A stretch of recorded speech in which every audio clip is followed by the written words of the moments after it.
I'm welcoming Nimrod from BigID. We actually met. I told him a couple of years ago when I was working in the Minister of Justice, and I saw his product there. And it's going to be very interesting to hear about the progress. Hi, everybody. Can you hear me? Okay. Nice to see everyone. My name is Nimrod Vax. I'm a co-founder of BigID. BigID is a data intelligence platform that kind of scans organizational networks for data, builds a catalog of the data, and provides ways to take action on the data, an application tier that allows you to use the data to protect privacy, use the data to protect the data itself, and use that data intelligence also to govern the data. That's kind of a high level. The topic I chose to speak to you about today is probably a topic that would have been more well received at the end of these presentations, as you see some of the threats around AI and whether there is a need to regulate AI, and which is an initiative that the European Union is starting to push forward with a solidified kind of regulation proposal that is coming this year. For debate, and maybe kind of brought out in the next year or two, very similar to the GDPR, if people are familiar with which is the General Data Protection Regulation that the EU has put out about 3 years ago. So, you know, we've kind of become almost indifferent to all of those cameras that are around us and the surveillance, both online and in the streets, right? We're being monitored by the government. We're being monitored by merchants. We're being monitored by our neighbors, right? All of this data is being collected and is readily available for analysis, typically AI-driven analysis.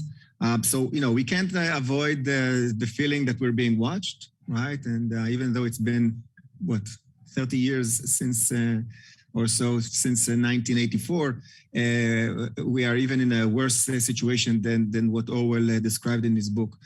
But it's not really about the creepy feeling, right? It's not really only about privacy. There's a very serious consequences to this type of analysis and to possible mistakes. I don't know if any of you have heard about the UK post office scandal. Apparently, and this is not directly related to AI, but it really is, it's an indication of what how our reliance on technology can lead. Because of a bug in a ERP system that the UK post office introduced in the late 90s, this bug basically caused the post office to wrongfully indict 80 people and put them in jail for accusations of fraud. These people were completely innocent, but were still served months in jail. One of them even committed suicide. And this all is an indication of what our reliance and trust in software can lead to if it's not regulated or even follows some kind of trust. And if you think about the AI systems that we put in place, they are even more obscure than the software that we have been used to in the past few decades. Also, there can be other consequences, right, for AI failing, right? We all heard about the accidents that happen here and there. Now, it doesn't mean that AI is less secure than a driver, obviously, but it does mean that if there is a fault, especially when we apply AI in very critical processes, it becomes very, very dangerous, or it could be very dangerous. Also, our ability to process huge amounts of data.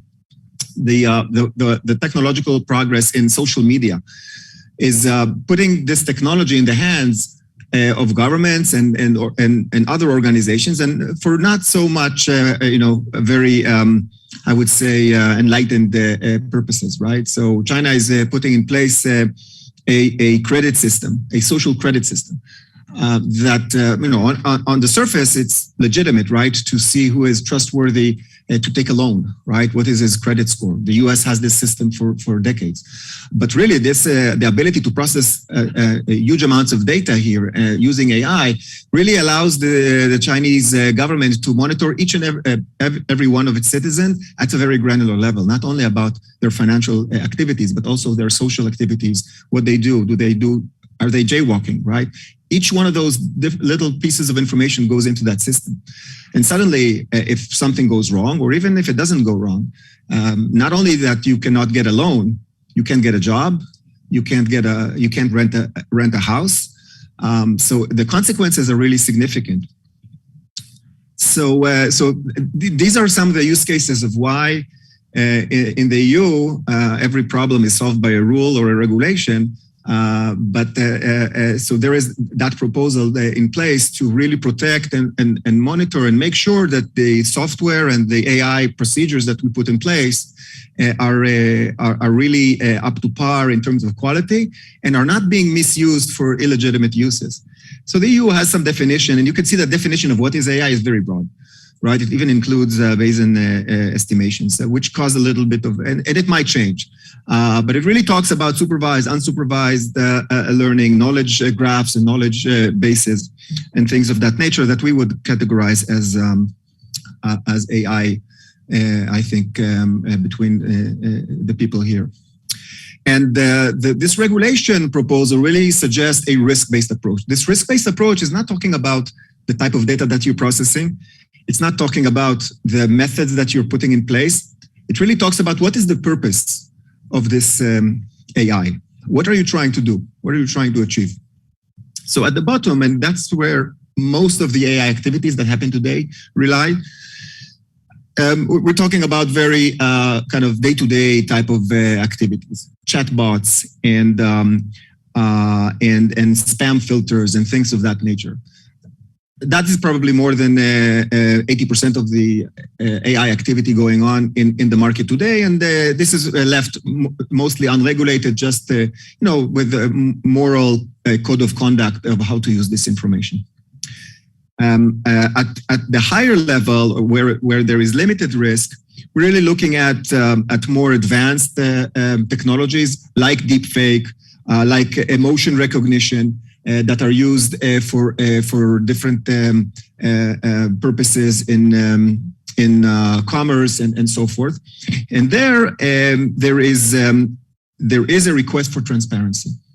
There is a request, especially if you talk about things like deepfake or chatbots that you communicate with support chatbots or sales chatbots.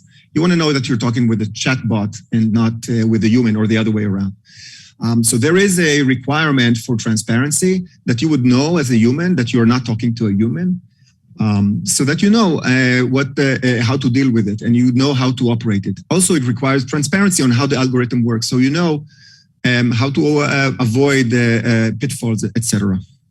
Where it really gets more interesting is in the high risk and the unacceptable risk that the EU is defining. And again, the high risk definition is really about what is the purpose of processing. When we're talking about high risk, we're talking about high risk activities like using AI for machinery, using AI for cybersecurity, using AI for even for migration purposes. When you go into a country and monitoring, and you could be banned from entering a country just because of some kind of an AI algorithm. Biometric identification and categorization. I don't know if you know that, but you could be categorized and you could be identified just by the way you move, the distinctive way you move, how you drag a foot, or how you move your hands. You could be categorized based on your race just by looking at a picture. So these are activities that are considered high risk, and there should be a good justification for using AI for these purposes. So there are a set of requirements that need to be maintained under this new regulation in order to be compliant, right? First and foremost, know your data. That's the number one kind of requirement. Make sure that you have high quality data, that you're using the right data set. It's not polluted.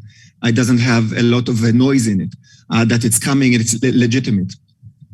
And this is, by the way, not new. The financial sector is required by law to show data quality and to show the quality and the lineage of the AI algorithms that are being used for reporting and for decision making and for trading for many years.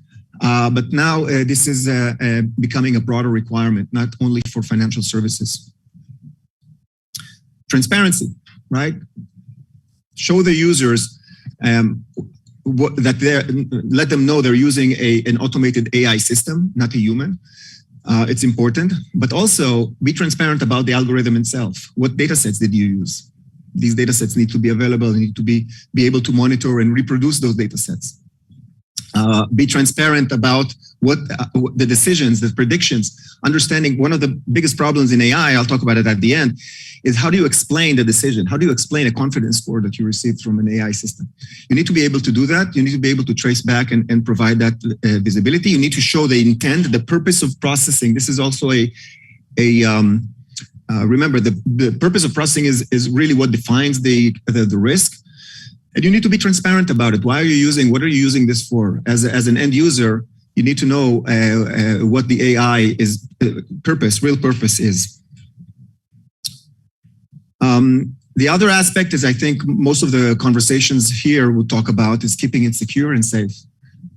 Being able to protect the data sets, protect your system from being hacked, making sure it's accurate, and being able to communicate if there is a hack, have some fail-safe procedures in your system. What happens if you discover that there is that you cannot rely on the AI model? You need to have fail-safe functions, and you need to do your best to prevent cybersecurity attacks. It's very similar to the privacy regulation, where you are obligated as a data processor to protect the data, right? And that's a very important aspect. There are some additional requirements like human oversight and traceability and auditability, documentation of what you're building. And really this regulation is very similar to the stamp of kind of quality. It is actually the stamp of quality for AI systems. It is a self-assessment, so it shouldn't add a lot of overhead. It's not something you need to submit to a third party and wait 3 months for them to approve it.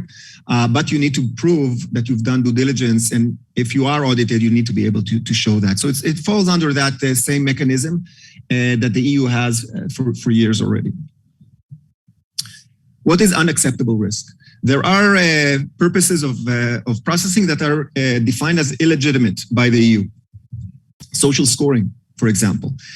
Dark pattern AI, which is understanding or trying to understand emotions or subconscious behavior and leveraging that.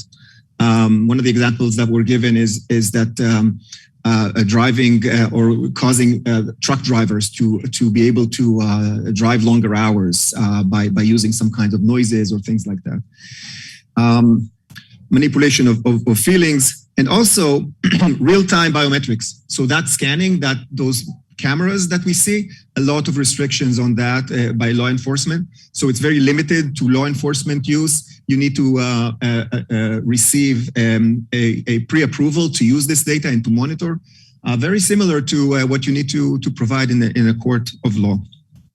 And the penalties are very high, higher even than the GDPR penalties. So we're talking about 6% of the total revenue if you violate the unacceptable risk, and very similar to the GDPR on the other limitations.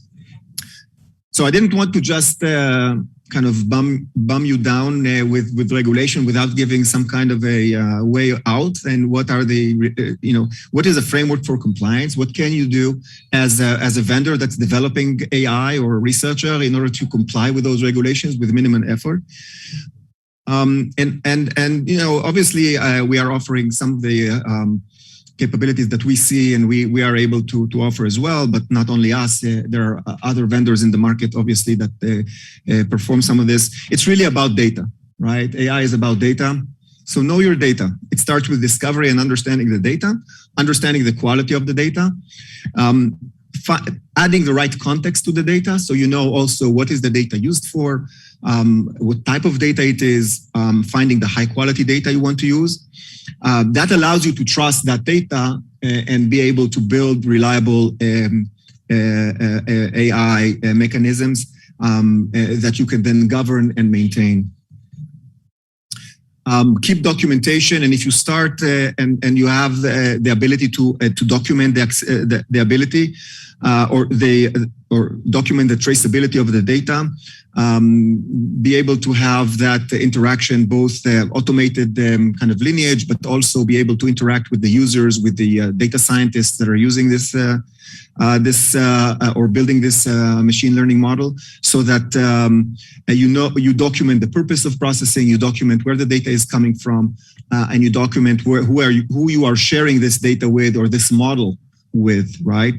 So we're moving from a model where, or an environment where you document and catalog your data set, to a situation where you catalog your AI models. An AI model is almost like a big table that you have in your environment that you need to document. You need to document where the data came from, what is the lineage of that table, so to speak, who is using it, what is the purpose of processing, and so forth.